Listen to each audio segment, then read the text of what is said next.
everyone. Welcome to Storytime with Miss Sarah. This is a really good time to get out and explore nature. So today, we'll be reading Owl Moon by Jane Yolen. It was late one winter night, long past my bedtime, when Pa and I went owling. There was no wind. The trees stood still as giant statues, and the moon was so bright the sky seemed to shine. Somewhere behind us a train whistle blew, long and low, like a sad, sad song.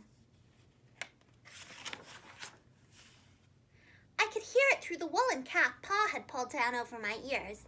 A farm dog answered the train, and then a second dog joined in. They sang out, trains and dogs, for a real long time, and when their voices faded away, it was quiet as a dream. We walked on toward the woods, Pa and I. Our feet crunched over the crisp snow and little gray footprints followed us. Pa made a long shadow, but mine was short and round. I had to run after him every now and then to keep up, and my short round shadow bumped after me. But I never called out. If you go owling, you have to be quiet. That's what Pa always says. I had been waiting to go owling with Pa for a long, long time. We reached the line of pine trees, black and pointy against the sky, and Pa held up his hand. I stopped right where I was and waited. He looked up, as if searching the stars, as if reading a map up there. The moon made his face into a silver mask.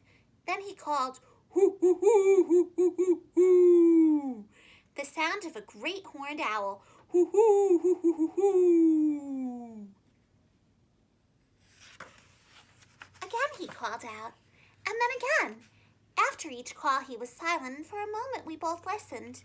But there was no answer. Pa shrugged and I shrugged. I was not disappointed. My brothers all said sometimes there's an owl and sometimes there isn't. We walked on. I could feel the cold, as if someone's icy hand was palmed down on my back, and my nose and the tops of my cheeks felt cold and hot at the same time. But I never said a word. If you go owling, you have to be quiet and make your own heat. We went into the woods. The shadows were the blackest things I had ever seen. They stained the white snow. My mouth felt furry, for the scarf over it was wet and warm. I didn't ask what kinds of things hide behind black trees in the middle of the night. When you go owling, you have to be brave.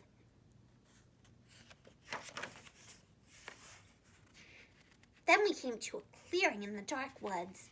The moon was high above us.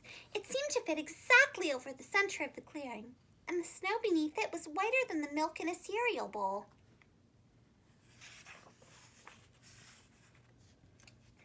I sighed, and Pa held up his hand at the sound.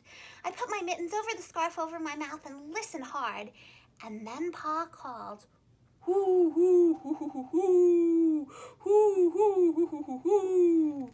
I listened and looked so hard my ears hurt and my eyes got cloudy with the cold. Pa raised his face to call out again, but before he could open his mouth, an echo came threading its way through the trees. Hoo, hoo, hoo, hoo, hoo, hoo. Pa almost smiled. Then he called back, "Hoo, hoo, hoo, hoo, hoo, hoo," just as if he and the owl were talking about supper or about the woods or the moon or the cold. I took my mitten off the scarf off my mouth and I almost smiled too. The owl's call came closer from high up in the trees on the edge of the meadow. Nothing in the meadow moved. All of a sudden, an owl shadow, part of the big tree shadow, lifted off and flew right over us. We watched silently with heat in our mouths, the heat of all those words we had not spoken. The shadow hooted again. Pa turned on his big flashlight and caught the owl just as it was landing on a branch.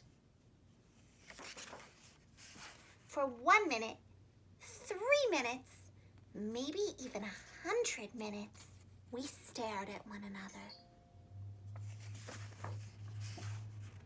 Then the owl pumped its great wings and lifted off the branch like a shadow without sound. It flew back into the forest. "Time to go home," Pa said to me. I knew then I could talk. I could even laugh out loud. But I was a shadow as we walked home. When you go owling, you don't need words or warm or anything but hope. That's what Pa says, the kind of hope that flies on silent wings under a shining owl moon. Thank you for listening. Goodbye.